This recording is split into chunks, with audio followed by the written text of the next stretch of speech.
Hello everyone, assalamu alaikum. কি খবৰ আপোনালোকৰ আশা কৰিছো সকলো ভালে আছে। আজি আকৌ এটা ৰেচিপি ভিডিও লৈ আপোনালোকৰ ওচৰলৈ মই আহি গলো। আজি বনাম ঔটেঙা দি মাছ। প্ৰথমে মই মাছখিনি ফ্ৰাই কৰি লৈছো আৰু এতিয়া মই আলু এটা বইল কৰি ললো। ডাঙৰ সাইজৰ আলু লৈছো এটো মই।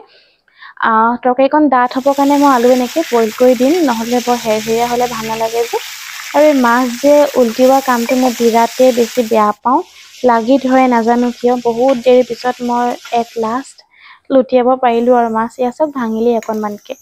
মাছ ফ্ৰাই কৰা তেলখিনিতে মই দি দিছো অকনমান পাঁচফোৰণ, তাৰ পিছত দি দিম মই নহৰু পেষ্ট কৰি থোৱা আছে তাকে দি দিছো। আৰু পিয়াজ ব্যৱহাৰ নকৰো, আদা ব্যৱহাৰ নকৰো। টেঙা তৰকাৰীত নহৰুৰহে সোৱাদটো ভাল লাগে। আৰু তাৰ পিছত এতিয়া ভালদৰে মই লৰাই লৈছো নহৰু কেঁচা গোন্ধটো যোৱালৈকে। তাৰ পিছত ঔটেঙা দি দিছো। এয়া ঔটেঙা, এটা ঔটেঙা মানে 4 ভাগৰ এভাগ হয়। আবাই ক'লে ইমানেই হৈ যাব বোলে টেঙা হ'ব, তো সিমানে দিলো মই। তাৰ পিছত অকনমান লৰাই এতিয়া মই বইল কৰি থোৱা আলুখিনি যে সেইখিনি মই এনেকৈ হাতেৰে গুড়া কৰি দি দিম তাতে। যিমানটো গুড়া কৰিব পাৰো কৰিম আৰু বাকীখিনি ইনো সিজিবই আকৌ। আৰু অকনমান দিছো হালধি আৰু অকনমান নিমখ দিম। আৰু টেঙা তৰকাৰী বুলি ক'লে কোনো বেলেগ ধৰণৰ মছলাৰ সোৱাদটো ভাল নালাগে। টেঙা তৰকাৰীত টেঙাৰ যোনটো ফ্লেভাৰ থাকে মানে সেইটোৱে ভাল লাগে। তো এইখিনি ভালকে মই মিক্স কৰি দিছো এবাৰ। তাৰ পিছত মই দি দিম ইয়াতে পানী। এতিয়া মই গৰম পানী নাই দিয়া, ঠাণ্ডা পানী দিম অলপ পিছতকে। আকৌ মই গৰম পানী দিব লাগিব।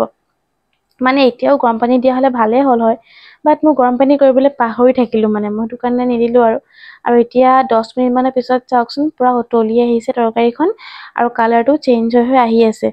আৰু প্ৰায় 20 মিনিট লাগিলে আমাৰ তৰকাৰীখন ৰেডি হৈ গ'ল, কাৰণ মই অলপ মিডিয়াম জুইত থৈছিলো, সেইটো কাৰণে এয়া চব ধুনীয়া কালাৰ হৈ আহিছে।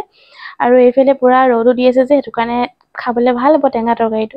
আৰু পানীটো যেতিয়া শুকাই গ'ল, এতিয়া মই দিম গৰম পানী আৰু লগতে মই মাছ দিম। মানে এতিয়া মাছে আৰু জোলখিনি আৰু অকনমান টাইম সিজাম, তেতিয়া মাছৰ টেষ্টটো আহি যাব জোলখিনি।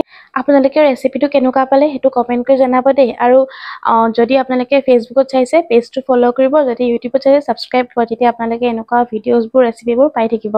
আৰু শেষলৈকে যে আপোনালোকে চালে মোৰ ভিডিঅ'টো, তাৰ বাবে বহুত বহুত ধন্যবাদ।